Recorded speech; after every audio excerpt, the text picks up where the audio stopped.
Good morning, everyone. Good morning. Welcome to FYI. Welcome. For your information, I am Jerome Finance along with Cheryl Duncan this morning. Guys, it is a wet Tuesday morning. Tuesday the 17th of May 2022. We're here with you.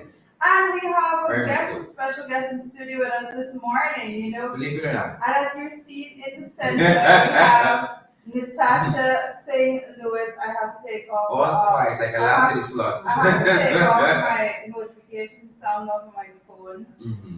And here we have Natasha with us this morning. Yeah, she's going to have us along today. You know, we haven't had a guest in a long time. A very long time. Since the youths were here, we have. Yes. And it's actually our second guest. Yeah, believe it or not. Our second guest. Historically. Yeah. FYI, history books. Yeah, welcome to that.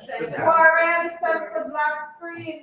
Warren says the black screen? Yes. We're going to try to solve that. Warren, good morning. I am the black screen? wall. Alright, we're going to fix that right now. We're going to fix that, guys. I don't know why you're not seeing us, but we're seeing ourselves on this screen for some reason. Beatrice, you should tell us if you're seeing us or you're seeing the black screen too. Yeah, I see on Beatrice said good morning, Sheridan and Natasha and Doretta. Beatrice joining from YouTube. So if Beatrice seen probably that Facebook is not treating us good, you know. No. Facebook has not been nice over a little while. But guys, we are working on that right now. You're gonna see what is going on. Give us a few seconds as our technical guys. Oh, but they're saying no, still a black screen, no visual. We're working on it. Just give us some more. My God, it's not something. It's the rain. It's the rain. It's the weather. It's the weather. It's the weather. It's the weather, guys. It says a forest screen now. Yes. Well, we're getting there. Once we're seeing the lovely sunshine, the sunlight. Yeah, we have the trees there. We're getting there. You don't think power that should come with that's it. Why you have been MIA? You It's the bird. It's the bird. Beatrice says it's the bird. We have good pictures. Yes. Good morning, folks. Good morning. It's a lovely, lovely morning. It's raining. Yes, it's raining a lot. Cats in the house, believe it or not.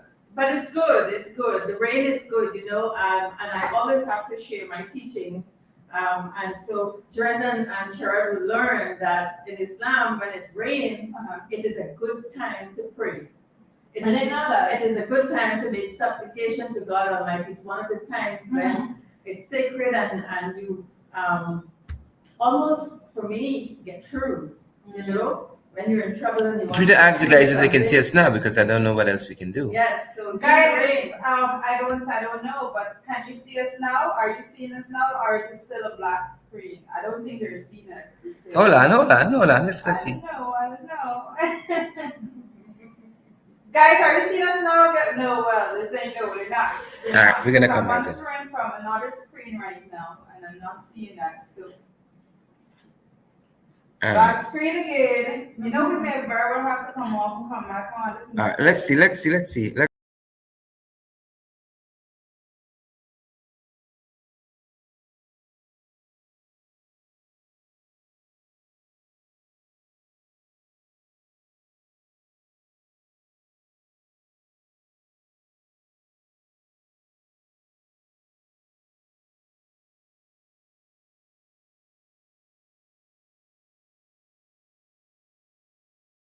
This is going to be it. This is definitely going to be it. Guys, I think you're seeing us now. Please confirm. Please confirm that you are seeing us now.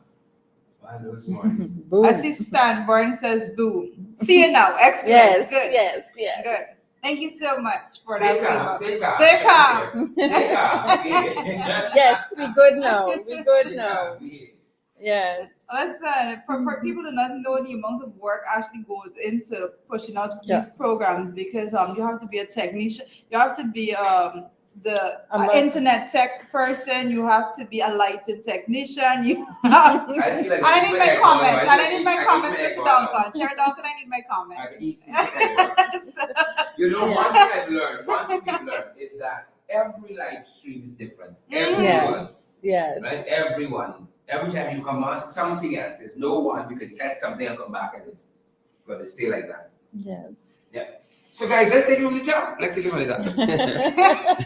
Let me join back. We're gonna pause. We're gonna pause and what? Well, as we were saying, good morning to you again. Now that you can see our faces, and I'll say it is a wet Tuesday morning. It's raining cats and dogs outside. I'm cold as ever. However, we are here with you, and we have the wonderful Natasha Singh Lewis with us. We're so here privileged, this aren't morning. we? We're so privileged to have our sister here with us. Yes, we are. Yeah. So Natasha. She looks so quiet, you know, she looks disgusting. The National Assembly, she looks disgusting. I miss you. Yeah, I miss you. I miss you guys too. Yeah. Today is actually Sharon's last day out. You know? Don't remind me. I'm reminding Please, you. I've been enjoying a little rest and relaxation. I'm We not miss excited you. to see this speaker. I'm not. We miss you. We miss And you, them- Sharon. and You have to some of come the other back. folks. You have to I come was back. telling me You have to yesterday, come I'm back. sure the speaker misses him too. Mm. Very well. I think everybody in this You assembly think miss so? you. Yes, Yes. yes. I'll Even be the back shortly. staff.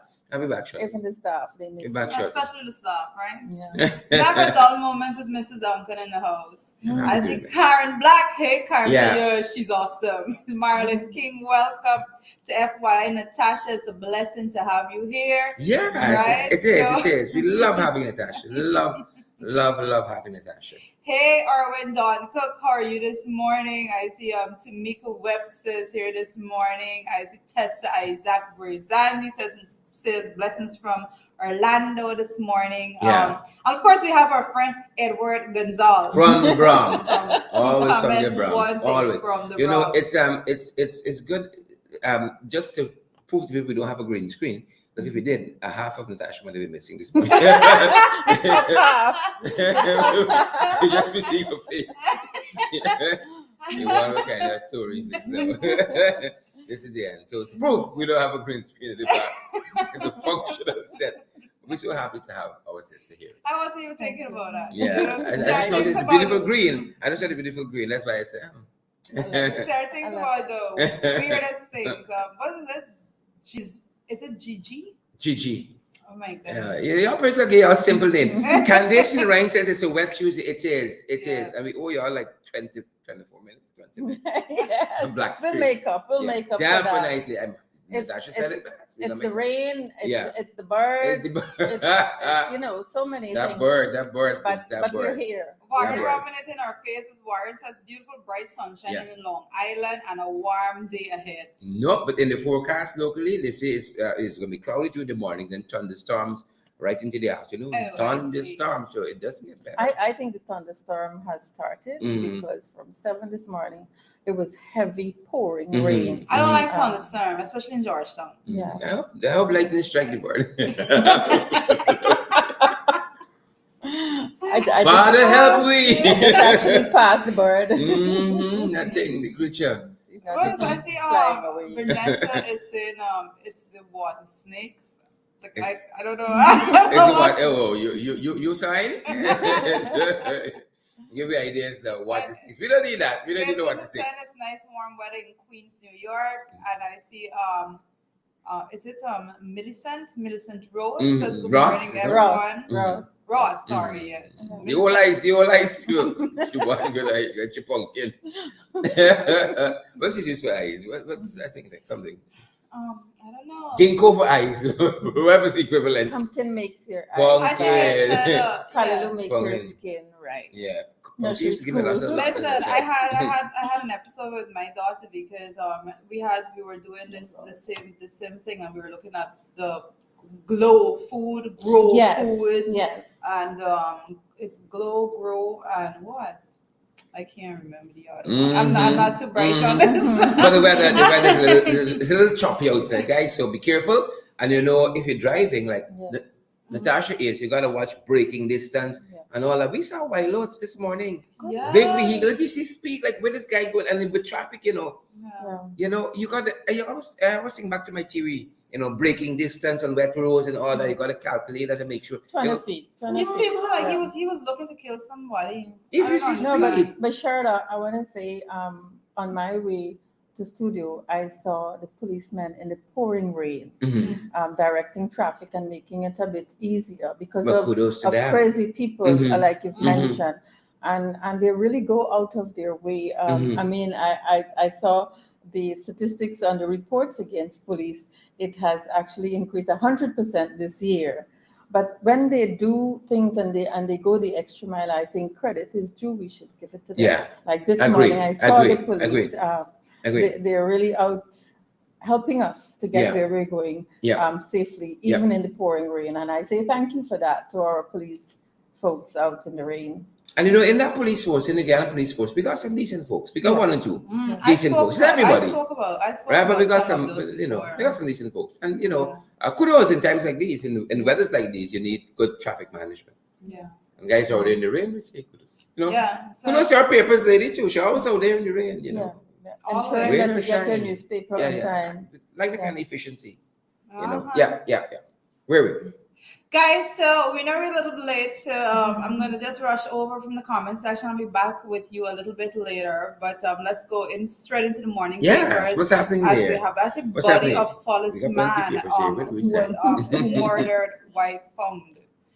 Body of Follis man. Foulness, I think it's foulness. I think it's in there. Follis. I always say Follis. Sorry. That's how I say it. I don't know. Have I I want been to saying be wrong talking about my entire life? I've foul. been Is that foulness? It's foulness as in FOW. Foulness. You know, it's in I pronunciation. say Follis all the time. But I don't know why. I mean, it's something uppity there. Uppity. Just in Listen, keeping with who you are. listen. How Country is people that? say foul. Fouls. Country people say fouls. You There's see that? fouls on the west coast Fouls, suburbs. Yeah. So if you live in Prado, Bill Tree, you see Foulness. Hey, don't get wild. Don't mix me. if you probably get you with the rest of us, fouls. Fouls. Right there. Not to distract from the topic, nonetheless. Not to distract from a very serious matter at hand. Fouls. Yes. So as you're picking it up out of the news, is the partially decomposed body of it's Raj. I'm not going to call his first name. I don't want to go there. Who went missing after murdering his wife, Savitri Raj. Yeah. Just a month ago was yesterday afternoon found in the Edmore Backlands East Coast Demerara. And guys, you would have remembered this story. We covered it. The man who actually murdered his wife and Savitri Raj. Yes, And then he went missing after. You know, where a lot of Yeah. persons were saying that and more needed to be done in order to capture him so that he would have to face the consequences of the law. But here we're seeing other reports coming in that his body was now found. So that's where we are with that. Yeah, and actually we're going to be picking up about this with Natasha later in the program, because Natasha has launched a very lovely organization that deals with some of this issue in part and parcel, and also with an initiative that the Ministry of Social Protection, I think, is it still called that? Social Services, is launching or is aiming for, and it's right in keeping human services, in keeping with what is happening here, because we've said here several times that this is pandemic. This is pandemic now. There are more people dying to road accidents and physical violence and abuse and so on than the pandemic has taken in this country. So it's pandemic level, and it needs that kind of seriousness. And we're going to be talking a little bit more about this as we look at the things that are brewing this morning. Yeah. Yes, as we continue. You're just smiling. What comment you're reading there? I see. I know it's not a story, so tell us what's happening there. Guys, listen. Natasha, I usually take on the responsibility of referee in the comment section. Because once you're happening here, there's another show, That's another in show. the comment section. Right, but every once and far, I have to jump in to put some peace and resolution to that situation in the comment section. So I have to constantly monitor it. So they notice you when I'm monitoring the section. So right. I actually like being in the comment section. I think too. During in the ring, my position has always been to stop, finish my prayers, everything, stop what I'm doing, and I watch in the ring on my television on YouTube, and I have my phone in my hand. So I am fully engaged. Yes. Jubilate out you. Yes, you have to get in on the comment section drama. It's a nice it's a nice brawl. It's different. It's a nice brawl in the comment section, and I do enjoy. Some of them I can't read aloud. different.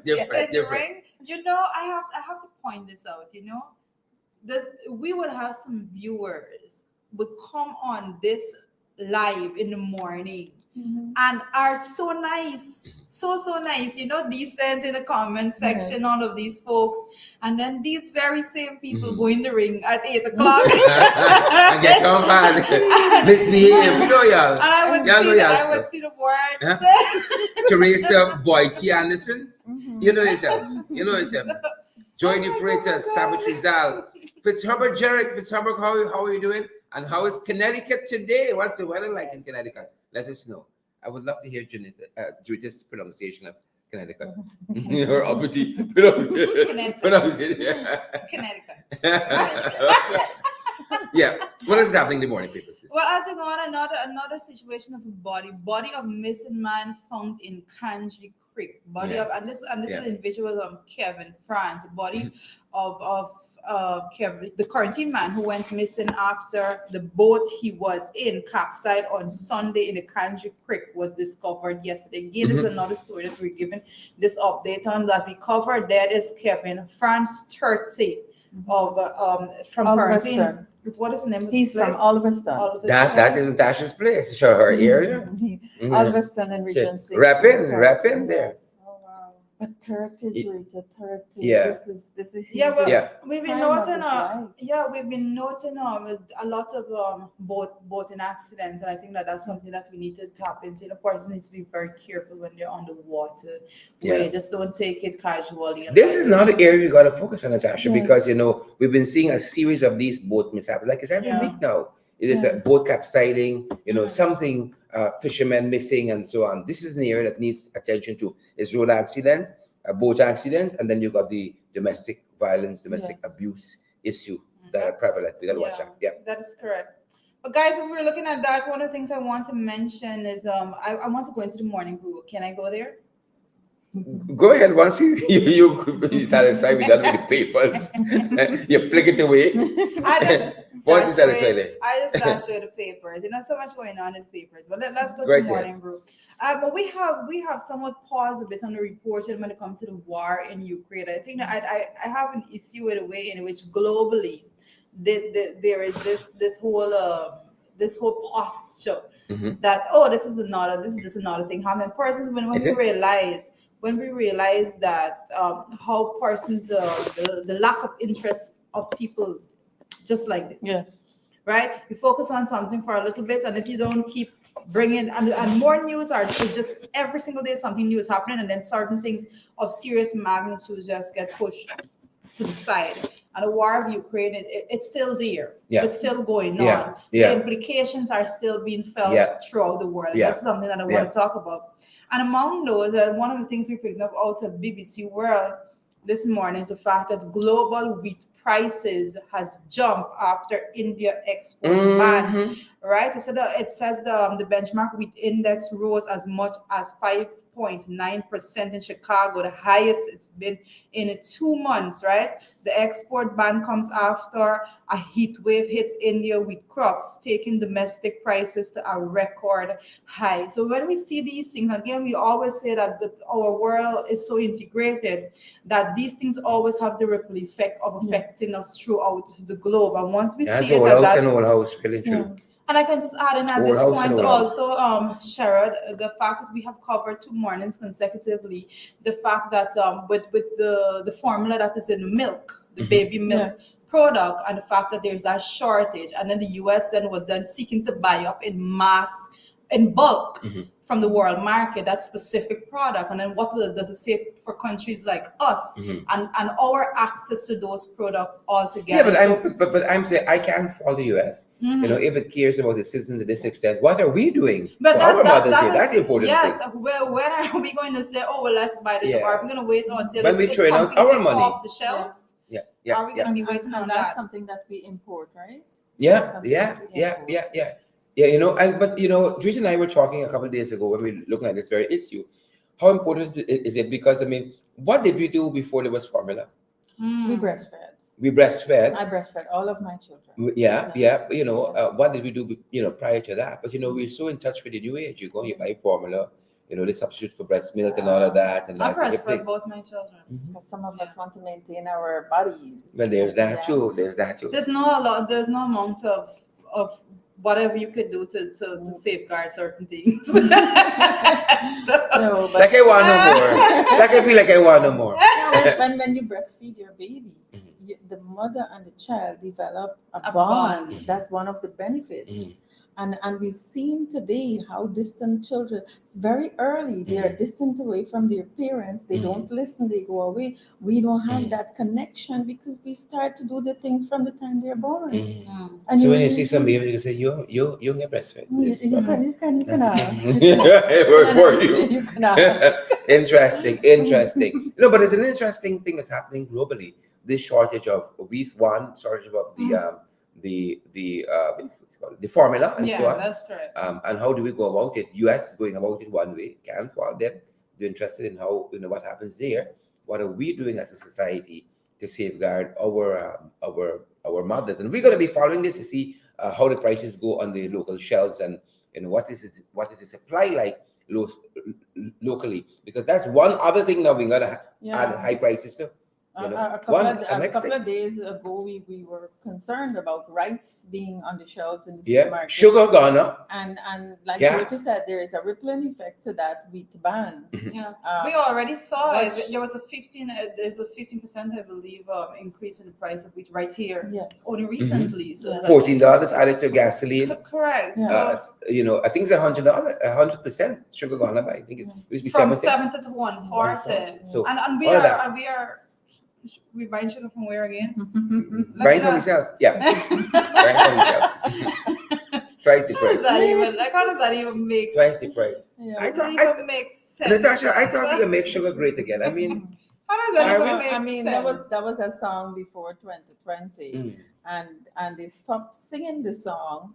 They are going on a different road now. We saw what is happening with the estates.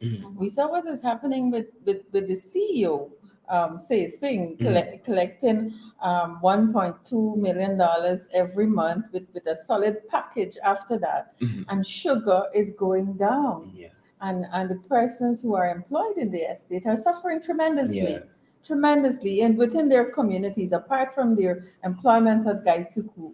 If you look where the sugar workers come from, particularly in Region 6, they tell you about the drainage situation. They tell you about increase in food prices.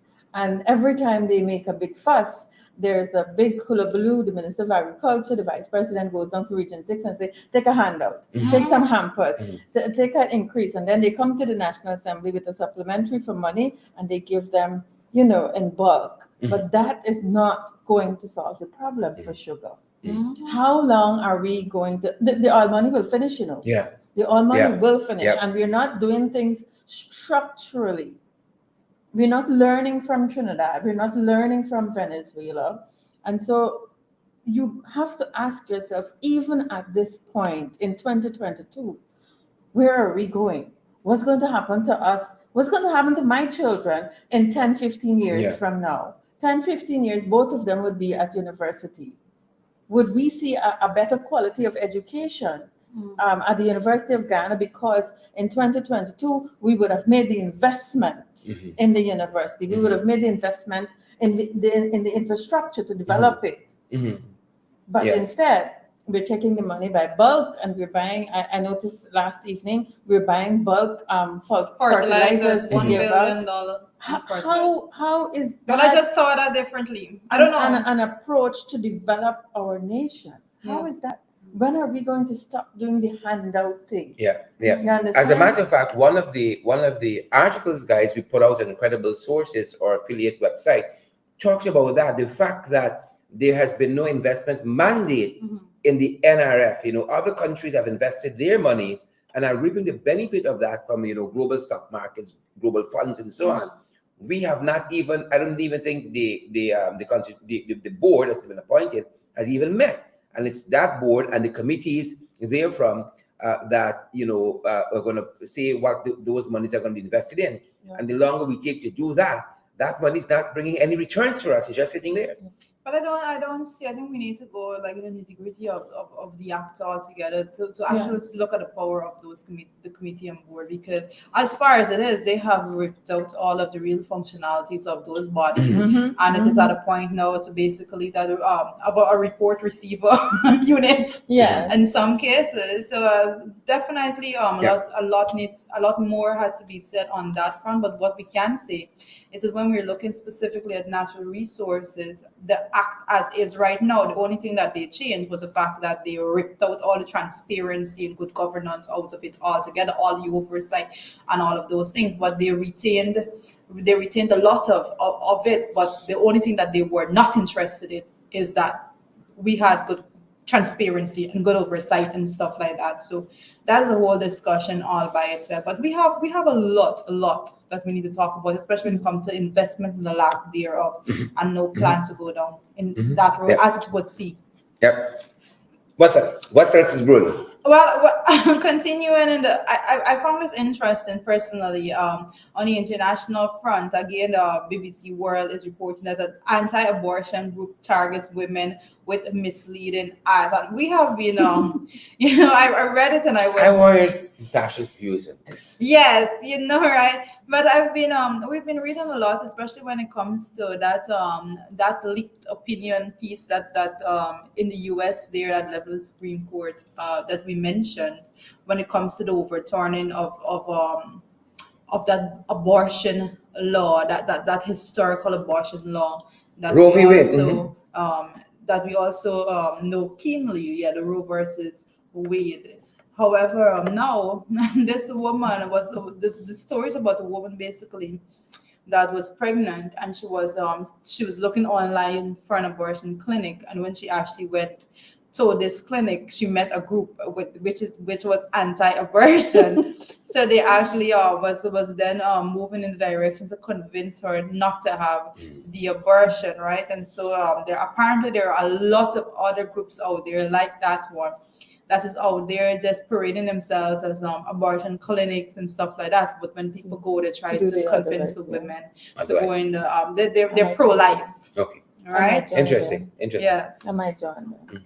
And pro-life. Yes. Yeah, You're pro-life. I might be a little bit different. I believe life and death is from God Almighty, and a mother is just the carrier of that life and the protector of that life until God decides death is for that life.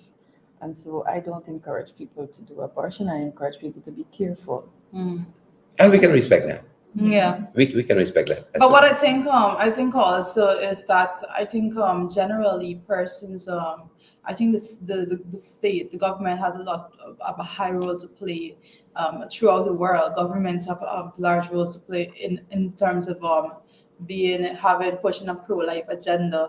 To say if a woman cannot afford to take care of a child, if a woman is in a situation that she basically believes that she can't carry the child and all of those things, how are you dealing with that? What is the support given by the state to the mother and so forth? All that child care assistance and all of that, we need to look at those holistically.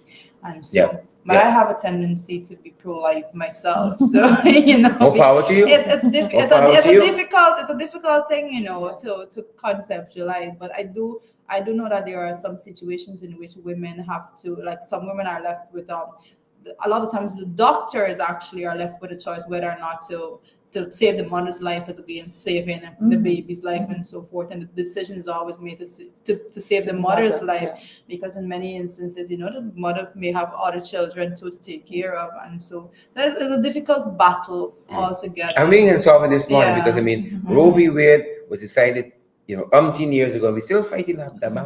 It's still so we can be debating this a long time to come. But that's a bit that's on the morning. As on the international front, there's some website out there that does some things. And another thing persons talk about is the fact that a lot of places where abortion is illegal, women would go to what they call quack, Yeah, right? that's a very And dangerous thing. literally Yes. risk their lives. Lots of women died. And my mother would tell me stories like lots of women that she knew died because they went to some quack somewhere to an abortion that is cheap, number one, because the women in a lot of cases just think that they can't afford to take care of the child.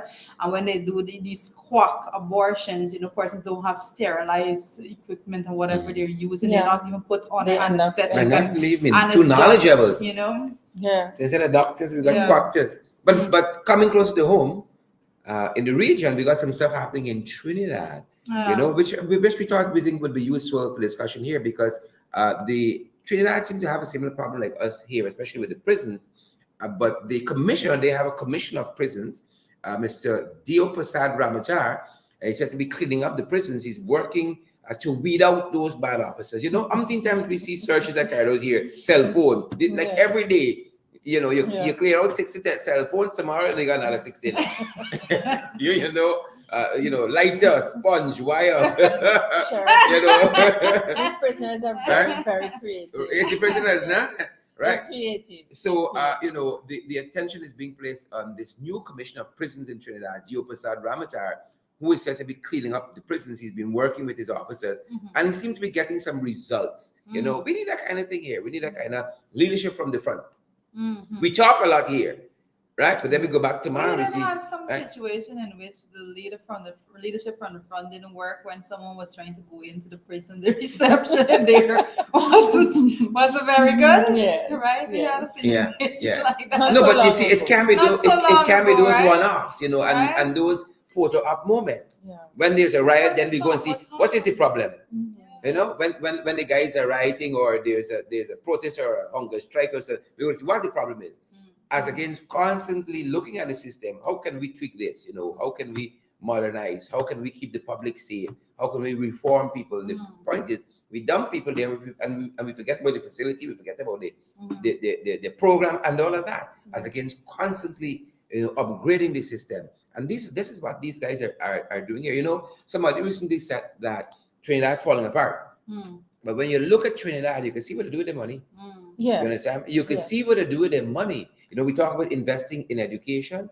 Trinidad went for education a long time ago, right? Moving past that to make sure that people who can't afford to even meet to university, they're paying the passage. There's a facility for them to the state to buy books for them. At university level. You can see. I think Trinidadians per capita are bright people. The amount of degrees. You work in a company in Trinidad, the average young person, 18, 19, 20, coming in with a first degree.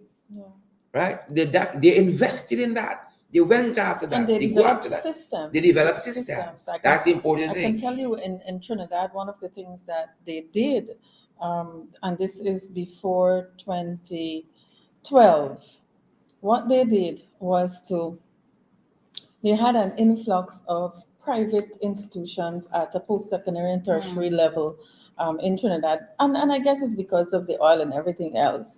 But what they did, they said to students that the government is going to give you scholarship to study post-secondary and tertiary education, but you must be admitted in an accredited, in a government-recognized institution. So what they were doing in a very smart way is encouraging these private schools to be regularized, to meet the standards to offer post-secondary and tertiary education. You want to ask the question, what's happening in Guyana? Everybody's opening a school. Ask them who's meeting the standards. Ask them how did you get the standard of approval. But everybody is going to do a certificate course, and this is something that we have to talk about at some other point, because I was doing the research for the mental health bill, and somebody is doing a 6 weeks and an 8 week course and want to open the door to say that they're therapists.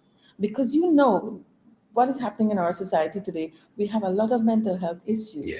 And so people are reaching out, especially our young people, they're reaching out for help. But we as legislators, we as a country, we owe it to these people to ensure that they have proper service. And proper service means qualified people, and it goes back to the education system.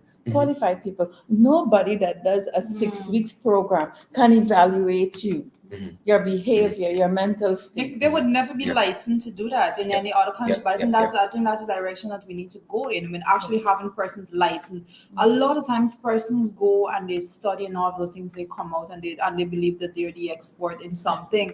But I think there are some there are some best practices that we can look at throughout the world when it comes to the licensing of certain people, especially when it comes to those things. Therapist needs to be licensed, psychologist needs to be licensed. You can't just decide that you are a psychologist. But I think Natasha made an excellent point, and I want to emphasize on it, that there's a lot of schools popping up all over the place. And I want to say that that was even something that was admitted at the level of the minister in parliament when she said that they had extended the education grant to private schools. And her words to the National Assembly was that so many schools was coming in that some of them they never heard about.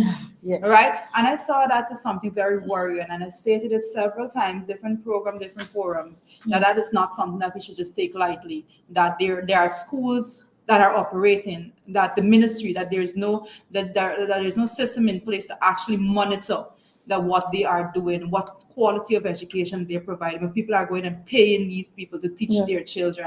And I have an issue with that. But now when it comes to tertiary education, and I want to make this point very profoundly, because there are institutions in our country right now that is taking people's money, telling them, providing courses that they're saying that the University of Guyana isn't offering. Those persons, many of them are not accredited. They are not accredited, and persons are going and paying their monies to these persons without knowing that they're not accredited. You know, they have a nice name, you know, and you believe that you're going to this better institution. They're not accredited. I think the most infamous of them is one they had in Reading Tree. Some people call it a business school. We call it Eiffel University. Wasn't accredited. It didn't exist. But we've known of public scandals in this. Remember the infamous nursing school? Yeah. And that cropped up several times after the initial shutdown for the same thing of accreditation. Then it pop up in some other name. That's one of the challenge we're people are being scammed. And I think the government needs to take a proactive approach as it relates to private education, whether it's nursery to tertiary, a proactive approach. I know there is legislation in place for it, but the systems internally needs to be boosted. Yeah. And the same way we consult for hairstyles in school, the same way we consult, we're forcing teachers to go and be trained, and all that, we can take a very proactive approach to it. As it Beatrice and also they're opening a lot of private hospitals and not fixing the public hospital. Well, there's that.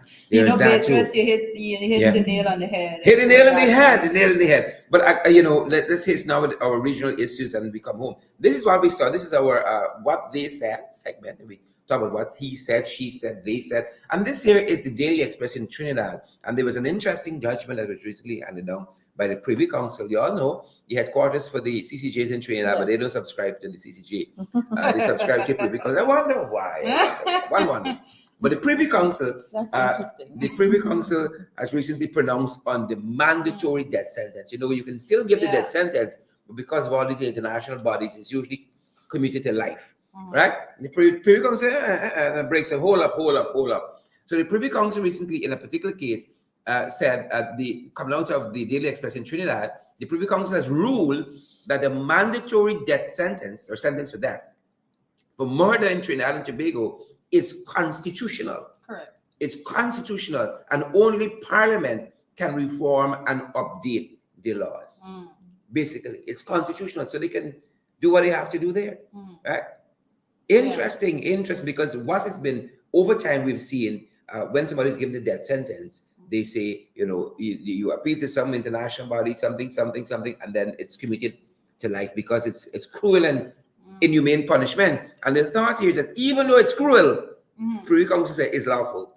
Cruel but legal. Right? It is cruel but legal. And so they say here, in view of the law lords, the 1976 Constitution saves existing laws, including the mandatory death penalty, from constitutional challenge. Parliament has to change it. So the consequence is that the state of Trinidad and Tobago has a statutory rule which mandates the imposition of a sentence which will often be disproportionate and unjust. This was their law. So you don't give, even though you get the death penalty, they institute a sentence, whether it's life or whatever the case would be, or 100 years or 50 years, right? Even though it is disproportionate or unjust, the sentence is recognized internationally as cruel and unusual punishment. The state does not dispute that characterization. The Privy Council stated in a judgment it delivered quite recently. Again, even though it's cruel, they're saying, it's constitutional, it's lawful. Interesting. In some instances, one would think, we might need to bring back the death penalty, because when you see certain things happen, and we talked about some of it, when you see the way in which, men mostly, are killing our women, coming back to domestic abuse, and the particular case of Raj there, I think he snuck in through the woman's window, and stabbed her up, several times, right? Sometimes, and sometimes in some instances, it's not only the specific instance of that murder, but you have to send a strong message that this kind of behavior is not tolerated. I think we have done a lot of injustice to women and to their families and so on by the way in which some of these issues are dealt with. And this is one you got to really, really deal with very, very, very strongly. Domestic abuse. Yeah. So most definitely, and I always say that there's one thing I think people should put that's only that changes is persons that are pedophiles. Like I have that. I've read lots of research that actually goes with what I say, that pedophiles is almost impossible to change their mentality when it comes to that specific crime. Yes. Locally, coming to the roads. Locally, what are we looking at? Coming to the roads. Government proposing manslaughter charge for causing death while drunk driving. Yeah. The scourge on the roads. We dealt with this last month. Yeah. We looked at here on this program, and our programs in general, we're talking about the sheer carnage. And, from doing the research, we've come to the conclusion that Guyana has the most dangerous roads in the world. We see so many accidents last month when we did the research, and the lives that were taken. It surpassed what was taken by COVID, a pandemic. There's a pandemic on the roads, abuse, gender-based violence, and all of that. The next pandemic, carnage on the roads, carnage on the roads, and this I think is a step in the right direction. Yes, and also I know that the road safety council and the minibus union has welcomed the proposal. The minibus union, I have been calling them out of it because I say something has. We don't hear often enough of penalties, Natasha. You hear about all these accidents, gruesome accidents and so on, but the penalties, I don't hear license being suspended or being, Yeah, but I think this one, with what is being proposed right now, is actually to have person's license permanently revoked and things like that. So, like I said, I would support. Step in the right direction. What's happening next? Well, as we are looking at what's happening next, I see Minister Vindhya urges persons to report domestic violence. Vindhya Prasad is urging persons to report domestic violence. I can say a lot about this altogether because when it comes to the reporting aspect of domestic violence, the studies would show, right, that Talk to us. That is it's not a walk in the park for women to go and report situations of domestic violence altogether, and in many cases, the environment altogether does not foster, it's not welcoming to abuse women for them to feel comfortably enough to and make these reports. Well, I know this is one of the areas of Natasha's expertise. And Natasha's started an NGO, launched an NGO recently to this effect called Sisters Together Incorporated. And so, Natasha, talk to us about this issue here and how your organization, with the theme "Hope for Women," might be able to tackle some of this. All right. So, Shara, thank you for allowing me to share a little bit about my organization. I want to say that Sisters Together Incorporated was conceptualized in 2018. We went through the whole legal story of getting us in the court and registered. In January 2019, we've actually received our certificate of incorporation. And then so many things would have happened that we were not able to put it together to launch, because you and I will know that there's a lot of work that has to be done in the back end before the public really sees what happens. Yeah. And so all of that would have taken place, and we would have launched our organization last Thursday. I want to thank Jorita. She was our star in front seat. She really represented you, Mr. Duncan. Thank you. She did great. Our vision for Sisters Together Incorporated, empowering women and girls for community development, is really where our conversation started. Like myself, the founder, our directors on the board, we have Wainwright McIntosh, who is an education officer specialized in special education. Most of his life he would have given to Rotary. And we have a community development officer in Region 6, Ms. Vanessa Ross. We have, because we're interested in the young people, the young girls, we have a student from the University of Ghana as our youth rep, Sarah Singh, and the chairman of our board, Mr. John Alexander Lewis, who himself would have done a lot of charity work in Region 6 when he was the CEO of Burmine. I think a community in Angois Avenue would have been named after him, recognition of his work. So we have a lot of resources at that level. Each one of us would have done our own bit in our communities countrywide. We sat down and we thought, if we put all of this together, we can serve better. What we decided to do was look at the population that is more deserving. And when we list them, we saw women and girls are more deserving of our attention at this point in time. We decided that education should play a major role in moving forward. And so between 2019 January to now, what we have been doing is going out to communities, meeting with women and girls in small groups and helping them along the way. I want to list 4 communities that stand out and would have made significant stride in that regard. Linden, and I'm very, very happy to say this, there's a circle of women in Linden. When we met, we sat together as a group. There's a formal group there.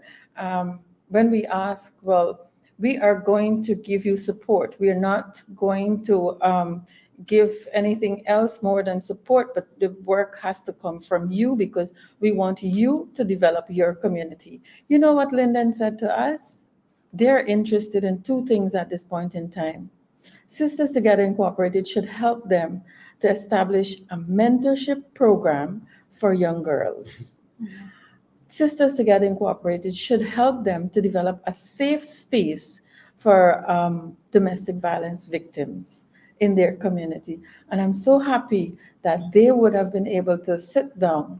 And I should tell you, while sitting down together to make these decisions for themselves, the composition of the group, I have head teachers, current head teachers in there, businesswomen, lawyers, and all the young entrepreneurs. I have about 15 women in that group. It's a very diverse group, and they are willing to give of their time freely to work for the women in Linden. Awesome. I am so happy that they would be doing that, and we have to provide that leadership support to help them to mobilize and organize themselves and do things for themselves, because I believe they have the resources that is necessary, they have the will, and they can do it themselves. Correct. Another community we're working with is Mocha Arcadia. We've already had our first sessions. And folks, to let you know that they've decided that they are going to take things into their own hands. They're having a breakfast sale at the Four Corners at Mocha this Saturday. They're going to raise funds so that they can do something for the young girls during the July-August holiday. And so they have gone ahead. Another community we're working with right now is Rosignol. Well, Rosignol is where I come from.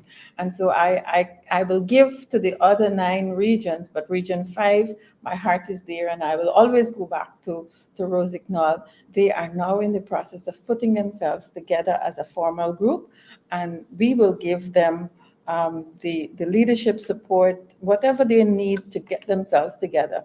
When we met for the very first time in December, they said to us, a major issue in Rosignol itself in Region 5, and I feel that goes across the region, is domestic violence and a lack of support for women and girls. And so they are specifically, all the programs that they will sit to develop and plan and execute would be for domestic violence. And so we've started to work already. What we're going to do as we move along, our first activity for 2022 was the launch. We are in the process of developing a list of resource persons to help us, because most of what we do is voluntary.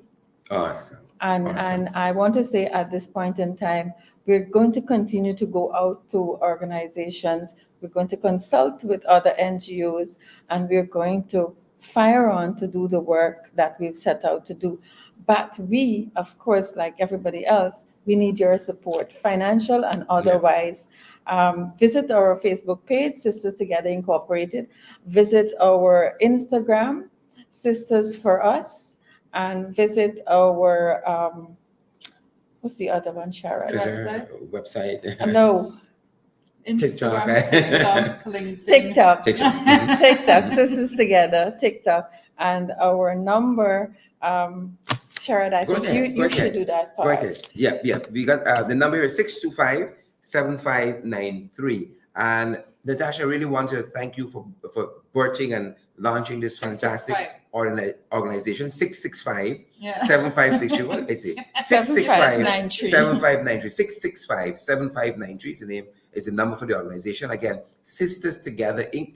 Birthed and launched, birthed since 2019, you said, and launched quite recently, and a very useful organization, because the more voices we have on these matters, the better we aim at mitigating or eliminating altogether this scourge of domestic violence. I do believe, Sharon, that while we can sit and talk and raise and awareness is a big part of what we do, we must get down on the ground. Correct. We must go to the people. They must feel us.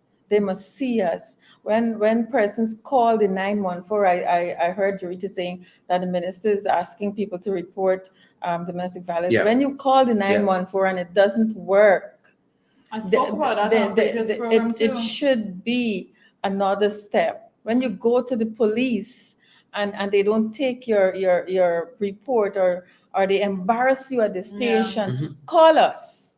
And that number, Sharad has it there, 665-7593. Our email is hopeforwomen6@gmail.com. Facebook is Sisters Together, and Instagram is Sisters Together for Us. Utilize those mediums to get in contact with us. I certainly know that Dorita would not waste any time picking up the phone to call the commander to say, right now there is somebody at Coven John Police Station that is having a hard time. That's what we do. Make it right. Yes. Make it right. Yeah. So thank you for having me and giving me that opportunity to tell all of the FYI patrons that we have launched our organization. To ask you to join us to make it bigger and better. Sisters Together Inc. The outside folks. Yeah, well, if I dare say, I think that's the launch of the organization is it was launched at one of our most critical times as a country when it comes to domestic violence and the scourge that we are facing right now. With domestic violence, I know that I know that women in generally are desperately in need of such an organization to aid in whatever way they could to help them when they most need help. And I'm happy that you are putting out that number there so persons can call if they're having issues with the police, that intervention can be made on your behalf, because a lot of those persons are scared. 665-7593 is the number. that you want to bear in mind. And as we come down to the big issue this morning, we're talking about the extractive industries locally and what's been happening. See Ashley here. Shirley found a nice photograph of I always Ashley. like nice photographs of folks. I like nice. He does not they do don't, them. they He don't does treat not us do with the them. same That's courtesy, no. but We don't get the Yes. courtesy. But they don't treat the same That's courtesy. the point. We don't get the Right. courtesy. A good photograph. She looks happy here, and it's because of what he was talking about. Because Starbuck News even noted the fact. Starbuck News even noted the fact that Ashley Singh was kind of beaming. Yes, with joy, delight, whatever. The discussion here is government and the extractive industry and how they might be doing in that sector. And we know, some things might be going good. Filled with pride. Right? That's the word. Filled with pride. But some of it not so much. And we could start with perhaps EITI and what they've been doing there. The oversight body for the extractive industry, The head. Yeah. Gutted, removed. Yeah, Technical yeah. experts touched in a corner. Mhm. Political lappies pushed to the They're top. really like experts. What you want me so, to say? Studies and so on. So they've moved the head. Dr. Rudy Jadapat was the head of EITI. His deputy was Dr. Prem Mazir. No experience in that field by any means, but he's always been an ardent supporter of the PPP. Worked for the PPP. Yeah. Was I think at the university. wasn't the vice chancellor? Was the next role? Pro-chancellor at the university. Quite a while there. Served in the Government Information Agency for quite a long time, doing propaganda for the people and so on. And this is about that's what he did in the what's it called back then? GIS. What's the Government Information? GINA. Yeah, he was the head there, the director, something like that. I can remember that. Worked young yet. Hold on. Worked there for a long time. Used to do editorials on behalf of the government and different issues and so on. I think he still does. Yeah, work. He writes for the government.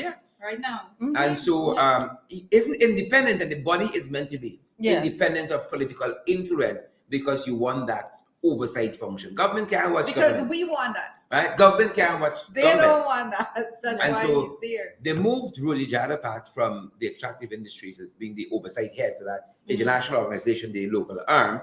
That's the first thing. And then we can go on from there.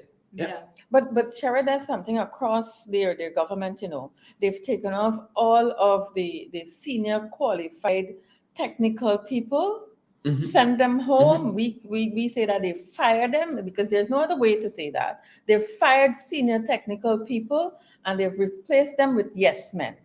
You can interpret what yes men mean. Yeah. And a very good example. Sure, say how high. That's basically what they have there right now. Is the NRF bill and all that they've done to that particular legislation. It's basically yes men. They've taken out all of the technical people and people who will say yes to vice president, because we know it's vice president who calls and does everything. When you can say yes, you get to be appointed. Your qualification, your experience doesn't matter. It has no bearing. Yeah. And that's what we were pointing out, because here was Kwame McCoy last evening. Typical case at the Canadian High Commissioner's residence at an event there, talking about some assault on quote unquote possible assault on a media personnel. And you have to define assault. Kwame McCoy, the same person that assaulted Tabitha Sarabo. Same person, and also is alleged to have assaulted by throwing fecal matter in the face of columnist and journalist Freddie Kissoon. And also is basically the oversight person in terms of government media. If you talk about qualifications and pushing people, to study who are not, aptly qualified, is another story altogether. How do you talk about that? Right? but on that note, Starbuck News picked up on, of course, Ashley Singh and this broad smile, as you characterize it there, full of pride, because he was talking about our country exporting manganese for the first time in some years, and Starbuck News has weighed into that in several areas, and he said that Starbuck News, rather an editorial, quite recently said that Dr. Singh's presentation was not as forward-looking and enlightened right? It was not a forward-looking, enlightened perspective that the country and the private sector needed to hear. And then it outlined why. It went on to say that it is shameful that in the year 2022, after the long history of exporting manganese as part of the extractive industry, this country is without value added, right? That we continue down this path. We started exporting manganese 50 years ago, 70 years ago, and we're still exporting raw manganese. We have not moved on from that. And they went on to tell us the value added means, we don't use it in glass manufacturing. Correct. We don't use it in batteries, for instance. And so we get a mere pittance from it. And then we ship it to places like China who add value to it. And then we got to buy it back at some exorbitant cost. So that was one of the issues that Sarah picked up on. I really want to know if we will have that same smile if we were to ask him about bauxite. Mm-hmm. Mm-hmm. No, they certainly don't. Or sugar. Or sugar, yes. Yes. No, but there is a lot to talk about the extractive industry per se, because this is not, and that specific editorial was dealing with manganese, but we have an issue that is right there, that is about to happen. It started already with gold altogether, and the way in which that they are bringing in these large companies, again, as I would say, to rape the country of our natural resources, when the persons that the residents in these communities are left to deal with the aftermath of the environmental destruction, when the community does not benefit directly from the extraction of these resources altogether. I think it is most ridiculous, and we have to be very circumspect when we are looking at it. A lot of times people go out there and they hope they stand in front of a mic and they have good lighting and so on. They've got a nice bright smile, filled with pride. You know why? Because they see the direct benefits themselves and that little clique at the very top. But for the majority of Guyanese and for the persons that actually need to benefit from those resources, it's another story altogether. Natasha, maybe you can weigh in here. Here is Sarah Cruz again on the very issues of the manganese export and so on, saying that other hazards associated with the conduct of the company was under the microscope as well. This specific Chinese company, several of its employees died during the initial scoping work in the old mines, likely as a result of leptospirosis. It would call into question the type of safety gears utilized in the mine area, where there would have been a high bat population, and droppings would have enabled the proliferation of leptospirosis. And the company has also been accused of storing manganese in close proximity to residents, exposing them to toxic dust. So, this bright, what's the smile again? The smile, this bright smile Ashley had. Pride. One of pride. Yes. And some said, not so fast. And again, Relax. we go to these independent sources because when we see some stuff, we think, oh, it's y'all, it's them boys, it's the usual suspects. But here are other people who got concerns as well, Natasha. But Sharad, on a broader view, this government does not care for the welfare and well-being of our people. So that would not be something that the Minister of Labor, Joseph Hamilton, would want to interfere with, because, Ashley is smiling in relation to the Chinese company and the good work they're doing with manganese. But we will call into question, what is the EPA doing? Yeah. Because EPA has an equal role in protecting these people. The EPA. In regulating. I'm happy you mentioned that. I'm happy you mentioned that. Hold on to it. I'm happy that Natasha mentioned that. I'll be coming to gold just with your area specialty. Natasha, here's what this editorial said again on this manganese export, guys. And we trust that you guys are sharing the live stream so that folks get vital, incredible information. You're smashing that emoji button. Huh? I really wanted to say that. Oh, sorry, we have to give you a chance. Go ahead. It's early in the morning, but this is my first visit on FYI, and I want to use the bad word. Share the damn live stream. Smash the emoji. Share the damn live stream. Natasha's on FYI this morning. Share. Share the damn live stream. I stopped saying damn because for whatever reason. And then somebody said, "Why are you not saying the word?" Yes. say the word. Sharon, I often introduce myself when they say all those nice things about me. I say, I am naughty Natasha. Naughty Natasha. So here what it says here in the editorial. It says, September last year, a section of this GMI, this is the Chinese company, the reservoir dramatically collapsed and washed away a section of the road which connects Matthews Ridge and Port Kaituma there. To date, there has been no word of any penalty to GMI or what steps have been taken by the Ministry of Natural Resources and the Environmental Protection Agency to ensure the safety of residents and the infrastructure in that area. Take that. Where is the PA comment? When are they going to comment? Well, I think we answered the question several times since we started this discussion, because we're saying that you cannot remove the experts and expect those bodies to function as they should. And this is the issue that we're seeing throughout. We have removed experts. And the expert in the EPA case was Dr. Vincent Adams. The expert there was Vincent Adams, and I have to say that you will not find another Vincent Adams. Right. He is the expert. The professional. Right. This is somebody that the Obama administration held dear.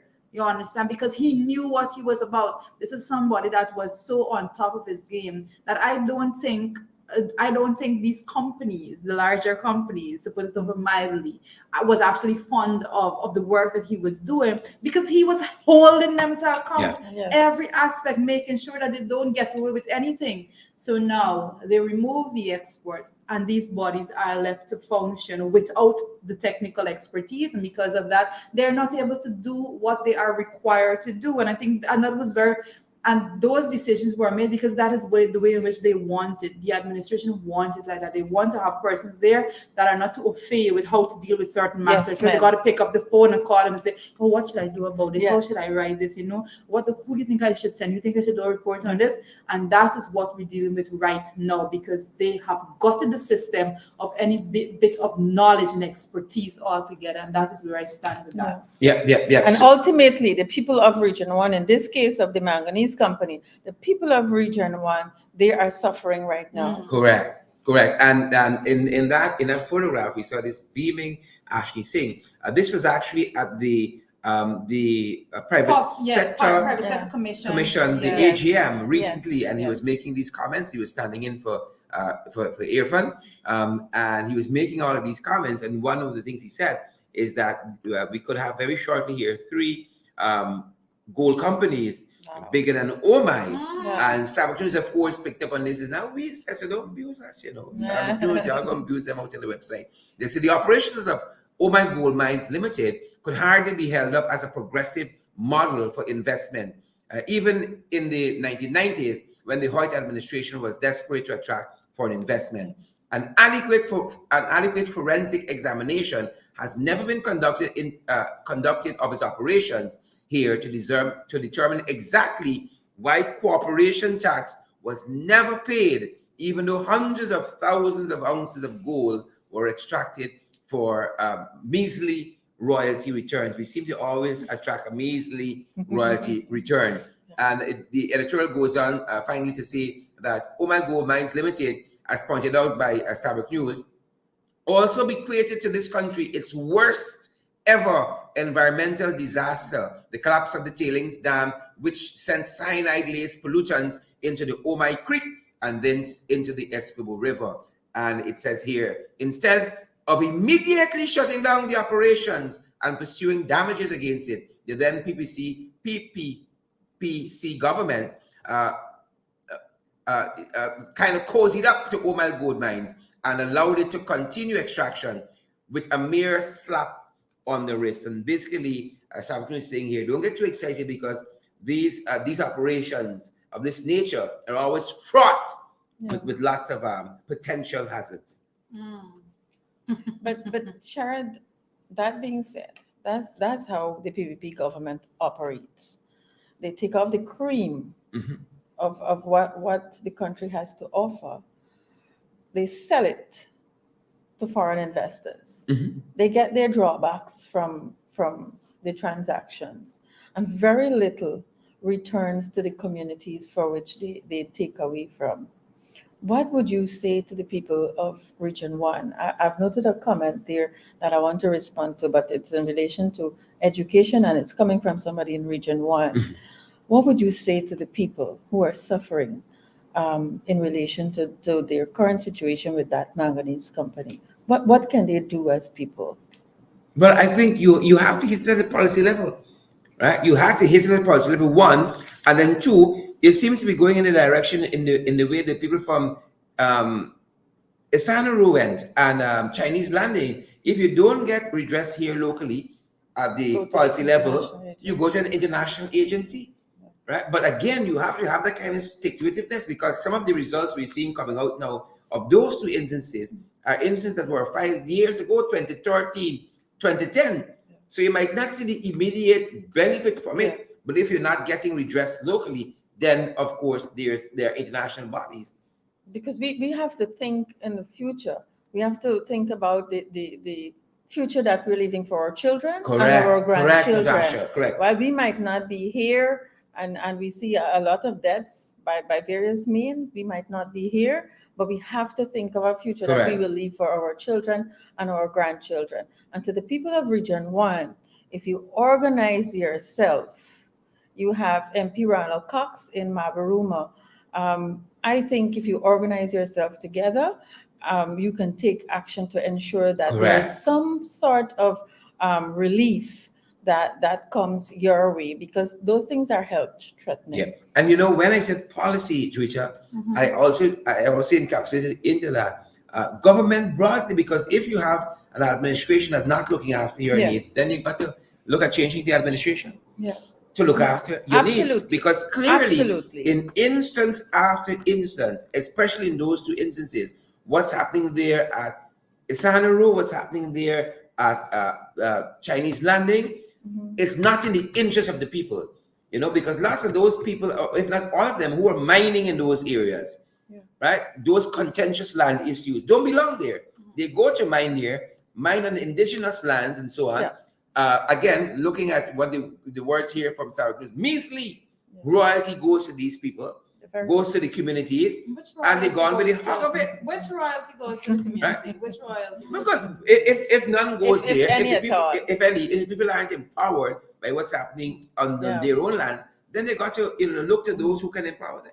Yeah, absolutely. I have, and I want to say this, because you just read it, and it just brought back some memory, because when it comes to the situation that is being mentioned there in that editorial in Sarawak News with Omai coal mining and the collapse of the Taylor Dam and those things that actually had cyanide spewed into the Essequibo River, I want to say that we read it, and then sometimes we don't know the magnitude of the impact of that particular situation. I can tell you, coming from Region 7, Bartik in particular, communities along the riverine areas, a lot of indigenous communities were heavily affected, because those persons depend solely, in many or most cases, if not all, on the river water to do every single thing.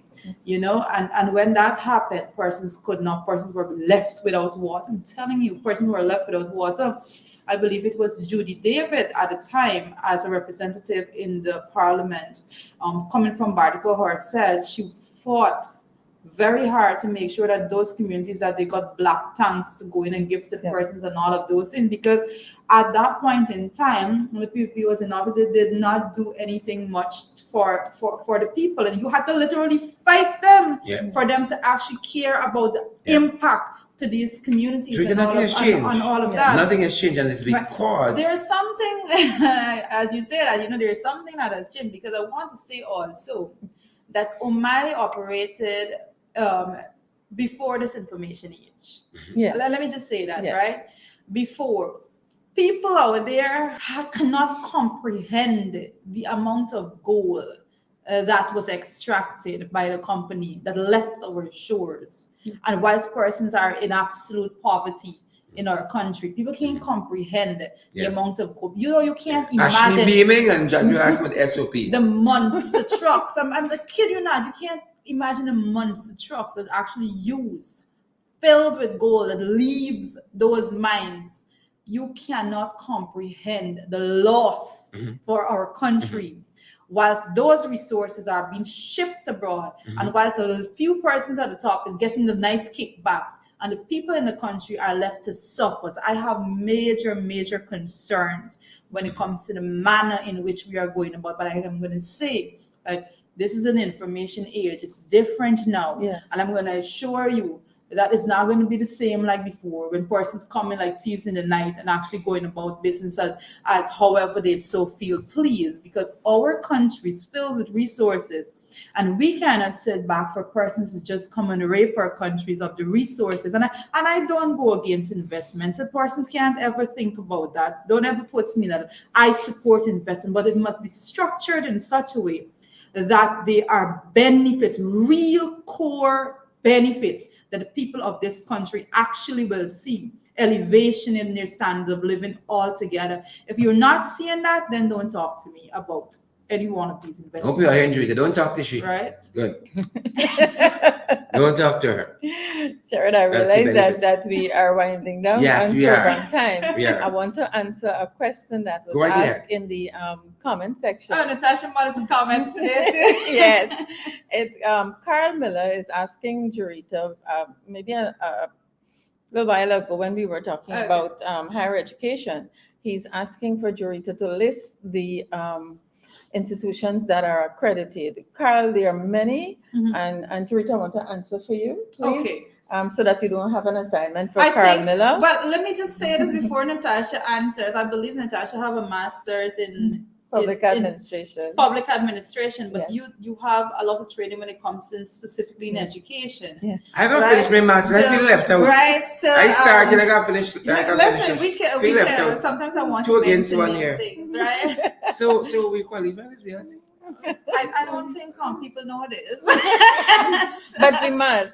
Yeah. We must let people know that we are a qualified group of members of parliament. Yeah. Jurita has her master's. I have a master in political administration also, degree in economics. You know, we She know left a out couple from the things, you know. MBA, the MBA club. I'll finish up quick. But let me say that yes, Jurita, you're right. I spent I think it's 12 years in education. I spent 8 years at the National Accreditation Council. You spent 8 years where? At the National Accreditation The Council. National Accreditation Council. All right, Natasha, talk to us. I was privileged to be the person that developed the institution from an embryonic stage to its launch to all of the programs. I would have benefited from the training from international agency. I did all of my work attachments in Trinidad, and I can tell you that there is a website, the National Accreditation Council's website. You can go there. There's a list of institutions that are registered. In Guyana, the legislation allows us to accredit programs, not institutions. And so at the University of Guyana, let's just say they have 100 programs. I know that they have made steps to have the degree in medicine accredited because that is regulated by a regional body. But you can visit there. You can also see the list of registered institutions. Registered institutions mean that they would have gone through the preliminary process and granted approval to operate for a maximum of 3 years, which the Ministry of Education, the council is actually a semi-autonomous agency operating under education. They send external evaluators to evaluate the academic and non-academic standards of your school. And based on your performance, you are granted approval. So Carl Miller, there's a website, there's a Facebook page, the information is there. FYI is where you get credible information and valid and credible information. And so That's it. as I take my leave, I urge you to use all of the information, and Sherrod will tell you more about that. Ensure you support FYI. Thanks for that. Thanks for that plug. Natasha came on like an expert. I'm telling you. When it comes to these cues. Yeah. Folks, that's our time. That's our time. And that's our program. And guys, we're so happy that you guys have joined us this morning. This is what we aim to do, set the tone for the day. Valid, as Natasha says, incredible information daily, Monday to Friday. Here, and we're so happy to be with you. Apologies for the staff who, as we started, we were so excited to have Natasha that we probably didn't press the right button or something, And we got a black screen. We got a black screen. But we were building suspense as to who we had on. Yes, Mhm. that's the excuse. Thanks for joining us. Cherry Incredible one. Baskin, Greenwich, and Candy, the lead Indigene. We got Wesley Ward with us and Pamela Dover, Dave Durrell, and all the usual suspects. All the usual I see suspects. Anne-Marie Roberts here this morning. I see Pops. Hey, Pops, how are you doing? I see Steve West. How are you? And Shirley Crichton here this morning. Isabella Butters. Good morning to you, Isabella. And of course, we have Susan Washington, Deborah, Karen Gordon, Donna Liverpool, Bella. I see. The names are going Plenty, so plenty, fast. folks. Folks, as you go, you want to share? Yes. Share? Good. Well, Hello, somebody in the comment section, I forgot the name, they said, and then I quote them, it's not me. Share the damn blasted live stream. I didn't say that. Somebody in the comment section, you might want to come up and say yeah, I've good been yeah. morning. I've been accused of, because persons call me usually right, and I've been accused of keeping Cher tied up like a tiger. Oh my goodness. Because in the morning Power, program, they Yes. said that Power I should release him in the morning and let him have either Cher this morning. Calm down, you know, Yeah. keep the energy for the night. The tiger is at 8 o'clock in the ring. We Yes. don't pass away. Pass Saturday easy. I'll be ringside. Yeah.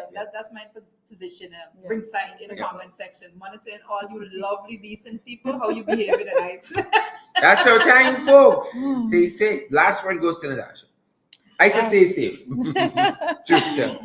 Have a good one. Make sure you say a prayer for all of us, as we will take care of you too in our prayers. Mm-hmm.